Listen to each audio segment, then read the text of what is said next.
Campus FM in North Canterbury. Well, we have the very great pleasure of welcoming into the studio this afternoon Chief Fire Officer Brook Retallick of Fire and Emergency Rangiora. Good afternoon, Brook. Afternoon, thanks for having me. Well, thank you for coming in. Now, well, okay, I guess being on the Fire and Emergency thing here in Rangiora, busy? Yeah, it's busy. Yeah, we are a busy volunteer station.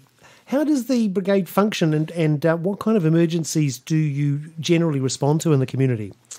The brigade's made up of 30 to 35 men and women. We respond to various types of fire calls ranging from vegetation fires, structure fires, motor vehicle accidents, and assist with natural disasters, whether it be winds or earthquake damages, where everyone's aware of. So that sort of makes up our response, but the brigade also competes in competitions and community events, as well as assisting with fire safety. Well, that's something, of course, we have to remember, that you often see you guys in attendance at the AMP showgrounds, for example, because it's a public presence, isn't it? It's absolutely. Yeah, and we're there to reduce the risk of a fire or an emergency happening in the first place. So yeah, and a lot of that sort of thing. Any cats need rescuing out of trees? That I don't. From time to time, yes. Does it really? Yeah, last night, actually. Really? Yeah. It does happen. It does, from time to time. It does make you wonder how mad the cat must be getting up there in the first place. Yeah. So what's it like to be part of the Rangiora Volunteer Fire Brigade? It's rewarding. It's a great sense of achievement and accomplishment when you can help people in their time of need. Working as a group to obviously fix their issue or achieve a certain task with the gear that we carry. So it carries that sense of achievement and rewarding. And the brigade itself is like a second big family, really. We held family events, kids events, and try and do something most month for the brigade and their families. Well, I think that's important, isn't it? Oh, because it's a unit, isn't it? It's a cohesive... It is, and it takes a lot of time as a volunteer within the brigade, so to have something that's slightly more social and fun for the families is important as well. And of course, with any organisation, you suffer from a natural loss of members. Now, you're recruiting presently for daytime members. Now, what does this look like for an employer, for example?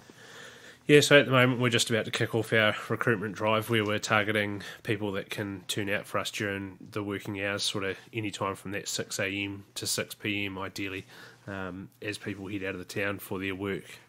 And with people moving on from the brigade for various reasons, we've sort of found a need to fill that role, both to build our depth and succession planning for the future.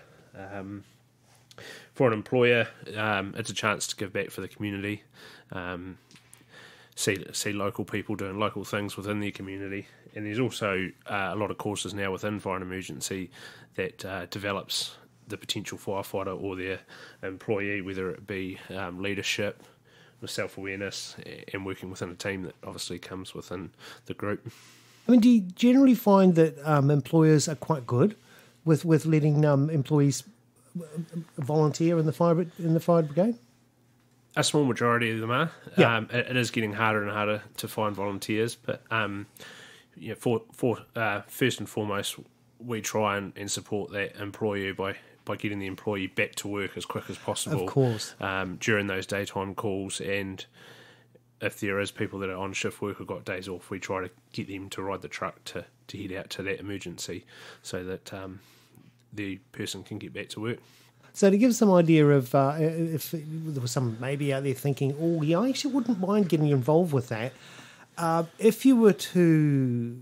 Can you describe how much time a volunteer would be dedicating to the role, I guess just based on a normal week? It varies, but a normal week we train every Monday night from 7 p.m. to 9 p.m.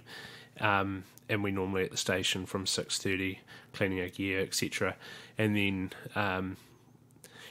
living in the busy town of Rangiora and supporting neighbouring districts, you probably volunteer 5 to 6 hours a week, I'd say, including the training. And fire calls. Well, I guess out of a whole week, that's not bad.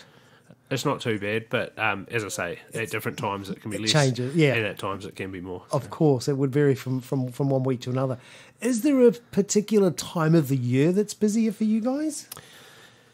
obviously moving forward from sort of October into November through to February, late March, when things are a bit drier, tends to be our busy time of the year. But looking at our call rate now for the year, we've been busy right up until now. So, as I say, natural events and stuff like that can happen at any time, and that always seems to bring our call numbers up as well.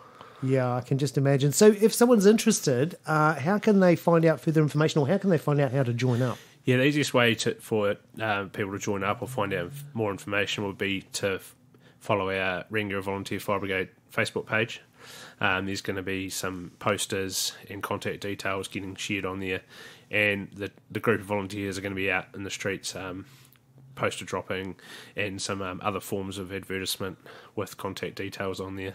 Excellent. Well, so if you're listening and maybe you fancy yourself as a part-time fireman, this is your chance to volunteer for the Rangiora Fire and Emergency Department and meet Fire Chief Brook Retallick. Thank you very much for coming in, Brook. It's a pleasure to have you.